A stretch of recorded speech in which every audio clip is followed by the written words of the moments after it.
지금껏 제가 오프라인에서 학생들을 가르쳤을 때 제가 직접 가르친 학생들이 5,000명 정도 되는데요. 그 학생들 중에서 단기간에 600을 졸업한 학생들은 거의 비슷하게 이런 패턴이었어요. 안녕하세요 여러분, 켈리쌤입니다. 제가 지난번에 여러분들께 LC 단타 공부법에 대해서 말씀을 드렸었는데요. 그 팁을 실제로 시험에 적용을 했더니 정말로 좀 집중이 잘 돼서 평소보다 문제를 좀 많이 풀었다라는 이런 구독자분의 이메일도 받고 하니 정말 제 영상이 누군가에게 도움이 되는구나 라는 생각에 굉장히 좀 기쁘고 뿌듯했어요. 그래서 여러분께 오늘은 무엇을 좀 전해드릴까 하다가 오늘은 RC 단타 공부법을 좀 말씀드리려고 합니다. 오늘 제가 드리는 팁은요, 토익을 처음 공부하시거나 혹은 토익을 600점을 목표로 공부하시는 분들께 좀 도움이 될 만한 현실적인 팁입니다. 제 사촌 동생에게 준다라는 생각으로 3가지 팁을 정리해 봤는데요. 그 3가지 팁 궁금하시죠? 시작하기 전에 구독과 좋아요 그리고 댓글 잊지 마시고요. 그럼 시작해 보시죠.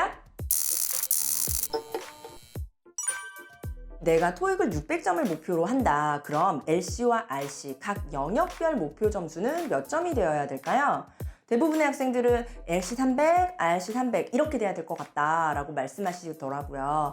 근데 여러분 그렇게 목표 잡으시면 아마 시간이 굉장히 많이 걸리실 거예요. LC는 300을 여러분들이 빨리 얻으실 수 있으시지만 아마 RC는 아니실 거거든요. 대부분의 경우 학생들과 수업을 해보면 LC 점수가 RC 점수보다 훨씬 빨리 오르고 많이 오릅니다. 제 체감상 생각을 해보면 LC 점수가 드라마틱하게 오르는데 3주 정도 시간이 걸린다. 그럼 RC 같은 경우에는 적어도 5주는 있어야 뭔가 드라마틱한 상승을 보게 되더라고요.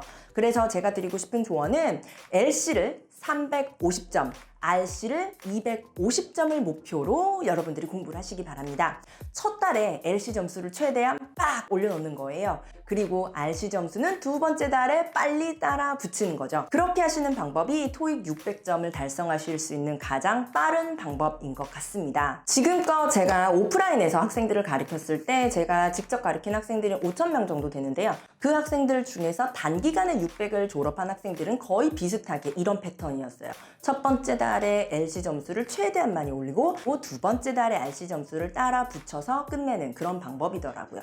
물론 아예 영어에 대한 베이스가 없기 때문에 기초에 대한 시간이 조금 더 걸렸다는 점도 여러분들이 생각을 해 두셔야 되겠습니다.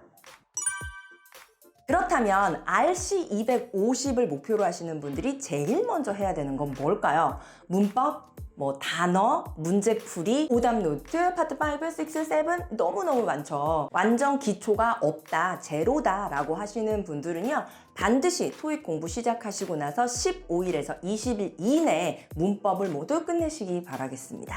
다시 한번 강조하고 싶은 건 15일에서 20일 이내라는 이 기간인데요. 토익에 출제되는 문법은요, 그렇게 문항 자체가 많지는 않아요. 그렇지만 이 토익에 출제되는 문법 문항들은 남들은 다 맞는 문제이기 때문에 그 문제를 내가 틀린다면 감점을 굉장히 많이 받습니다. 그래서 기초이면 기초일수록 기초 문제를 놓치지 않아야 되는 거죠. 그래서 첫 3주 동안 여러분들이 토익에 나오는 문법을 전부 마스터하시고요. 그러고 나서 다음 단계로 넘어가시는 것이 좋습니다. 그리고 문법 공부를 2주에서 3주 동안 총 정리를 하실 때요. 문법만 공부하시지 마시고 반드시 단어 공부해주세요. 특히나 600점대에서는 무조건 이 단어가 깡패입니다. 잊어버리는 거 감안해서 단어를 60개에서 80개 정도 매일매일 외워주시는 거죠. 그래서 공부한 첫 달에는 2주에서 3주 정도 문법 공부하면서 매일매일 단어를 외우시고요. 그리고 이 문법 공부가 한 번이 끝나면 그때부터 문제풀이로 넘어가 주시면 좋겠습니다. 세 번째 팁은 팩폭부터 좀 하고 시작을 할게요. 600점을 준비하시는 분들은 어차피 시험장에 가도 문제를 다 못 푼다는 데서 출발합니다. 미안하지만 600점대 분들은요, 시험장에 가시면 아마 시간이 모자라서 마지막 15개에서 18개 정도의 문제는 아예 손도 못 대고 그냥 다 찍고 나오시게 될 겁니다. 여러분들 비하하는 게 아니라 그냥 그 점수대 스피드가 그냥 그래요. 그래서 15개 정도 못 풀었다 슬퍼하지 마세요. 혼자가 아니야. 전부 다 그래. 자, 그럼 이 점수대 분들이 해야 되는 전략은 뭐냐? 포기하는 구간을 정하고 가자.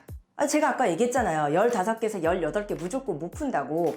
어차피 못 푸는 그 문제들, 내가 정답률이 높은 문제와 내가 오답률이 높은 문제 둘 중에서 무조건 뭘 포기해야 되겠어요? 당연히 내가 오답률이 높은 부분을 여러분들이 포기하셔야 되겠죠?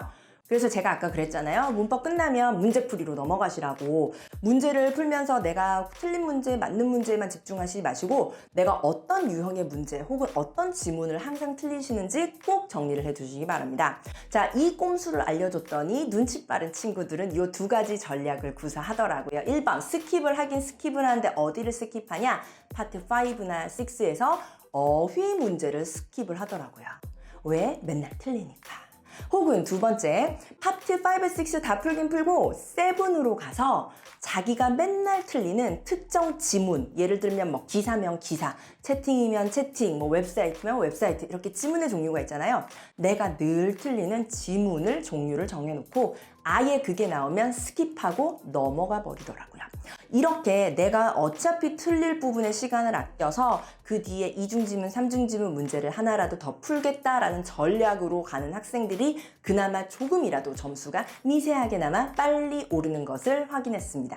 근데 이런 꼼수도 사실은 그 평소에 문제를 좀 풀어보면서 자기에 대한 데이터를 쌓아가는 학생들이 좀 쓸 수가 있는 팁 중에 하나겠죠. 그리고 제가 이렇게 꼼수 얘기하면 항상 빠지지 않고 등장하는 질문이요. 선생님, 그러면 저는 뒤에서부터 문제를 풀면 어때요? 제가 그러면 200번부터 앞으로 풀어오는 거예요.